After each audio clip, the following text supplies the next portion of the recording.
घर आणि परिवारातील समस्यावर तोडगा काढण्यासाठी ऋषीमुनींनी गोमूत्र शिंपडण्याचा अचूक उपाय सांगितला आहे. जुन्या काळापासून गोमूत्र शिंपडण्याची परंपरा चालत आली आहे. शास्त्रात गायीला पूजनीय आणि पवित्र मानले आहे. गायीला माता असे संबोधले आहे. त्यामुळे गायीपासून मिळणारी प्रत्येक गोष्ट पवित्र आहे.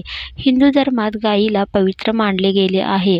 वास्तूनुसार गायीचे गोमूत्र घरातील सर्व वास्तुदोष नष्ट करते. त्याचप्रमाणे गायीची पूजा केल्याने आपले पापही नष्ट होतात अशी पुराणामध्ये मान्यता आहे. गोमूत्रामुळे वातावरणातील सूक्ष्म किटाणू नष्ट होण्यास मदत होते. तसेच नकारात्मक ऊर्जाही जाते. तर ज्या घरात गोमूत्र रोज शिंपडले जाते तेथे सगळ्या देवीदेवतांची कृपादृष्टी प्राप्त होते अशी समजूत आहे. गोमूत्र शिंपडल्याने धान्य आणि धनाची कधीच त्या घरामध्ये कमतरता